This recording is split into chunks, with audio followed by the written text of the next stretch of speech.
भारतीय सरकार ने जीएसटी में कई अहम बदलाव किए हैं और जरूरी चीजों से जीएसटी घटा दिया है। इससे गरीबों और मिडिल क्लास को बड़ी राहत मिली है। लेकिन अगर जीएसटी इतना कम हो गया है तो सरकार अब इससे कमाई कैसे करेगी? अब क्या सरकार का खजाना खत्म हो जाएगा या वो नुकसान में चली जाएगी? नहीं, ऐसा बिल्कुल नहीं होने वाला है, बल्कि सरकार की कमाई इससे और बढ़ जाएगी। और वो कैसे, चलिए हम आपको बताते हैं। तो सबसे पहले समझते हैं कि बदलाव क्या हुआ है। पहले जीएसटी में 4 स्लैब हुआ करते थे, 5%, 12%, 18% और 28%, जो कुछ इस तरह से डिवाइडेड थे। लेकिन अब इन 4 स्लैब को हटाकर सरकार ने केवल 2 स्लैब बना दिए हैं, जो है 5% और 18%। यानी जो सामान जिस स्लैब में है उस पर उतना परसेंटेज जीएसटी लगेगा। लेकिन सरकार अब इससे पैसे कैसे कमाएगी, तो अब आपको वो बताते हैं। टाइम्स ऑफ इंडिया की एक रिपोर्ट के मुताबिक मौजूदा जीएसटी सिस्टम में सरकार को सबसे ज्यादा कमाई 18% वाले स्लैब से होती है। अकेले इसी स्लैब से सरकार 65% राजस्व कमाती है। और इस स्लैब में आने वाले कई आइटम्स में बदलाव हुए हैं, जैसे कि मेडिकल इंश्योरेंस, जिसको अब 0% में ला दिया गया है। लेकिन इस परसेंटेज में 28% वाले भी कई सारे गुड्स शामिल कर लिए गए हैं, जैसे कि पेट्रोल और पेट्रोल हाइब्रिड, एलपीजी, सीएनजी कारें, 350 सीसी वाली मोटरसाइकिल। तो इस स्लैब से सरकार को अब शायद उतना ही राजस्व मिलेगा जितना पहले मिलता था, या हो सकता है कि सरकार इससे और ज्यादा राजस्व कमाए। वही नई जीएसटी में इसमें एक और स्लैब है, जो है 28% प्लस सेस वाला, यानी कि 40% वाला।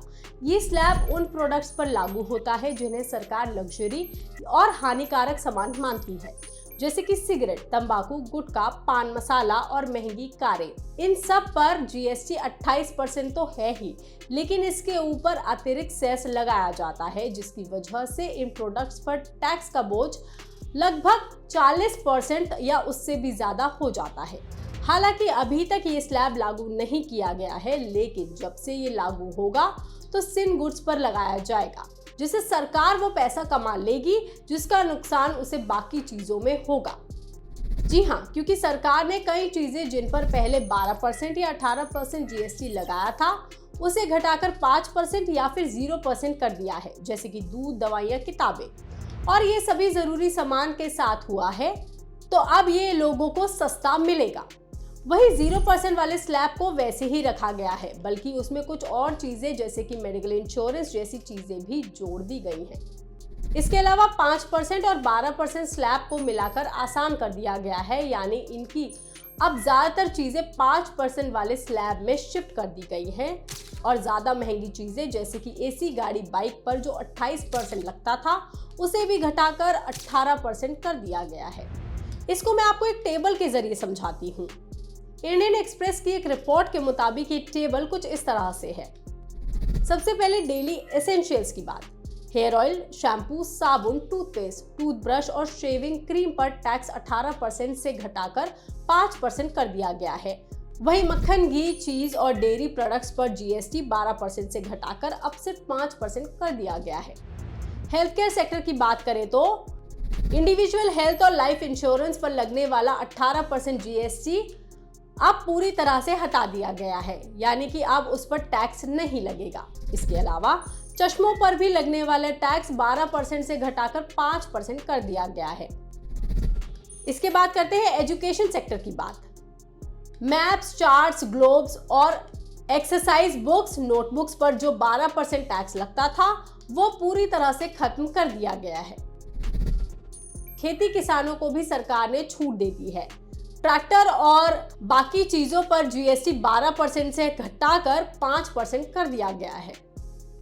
ऑटोमोबाइल सेक्टर की बात करें तो पेट्रोल और पेट्रोल हाइब्रिड, एलपीजी और सीएनजी कारें 1200 सीसी वाली और 4000 mm तक पर जीएसटी 28% से घटाकर 18% कर दिया गया है। 350 सीसी वाली मोटरसाइकिल पर भी टैक्स अब 28% से घटाकर 18% हो गया है। और अब बात इलेक्ट्रॉनिक आइटम्स की। एयर कंडीशनर, 32 इंच से बड़ी एलईडी और एलसीडी टीवी पर जो 28% जीएसटी लगता था, वो अब सिर्फ 18% लगेगा। वहीं एबीपी की एक रिपोर्ट की माने तो डेली यूसेज की चीजों पर टैक्स कम होने से सामान सस्ता होगा। जिससे लोग इसे ज़्यादा खरीदेंगे। इससे खपत बढ़ेगी और टैक्स का दायरा भी बढ़ेगा, क्योंकि ज़्यादा लोग और ज़्यादा व्यवस्थित जीएसटी के दायरे में आएंगे। इससे सरकार की कमाई में होने वाला नुकसान कुछ हद तक पूरा हो सकता है।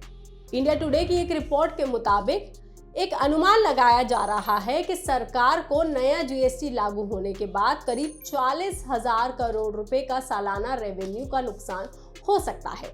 लेकिन कम परसेंटेज वाले आइटम्स की ज्यादा बिक्री और 40% वाले सिन गुड टैक्स से सरकार आराम से इसकी भरपाई कर सकती है। तो इस पर आपका क्या कहना है, आप हमें कमेंट करके जरूर बताएं। बाकी तमाम खबरों के लिए आप देखते रहिए लोकमत हिंदी।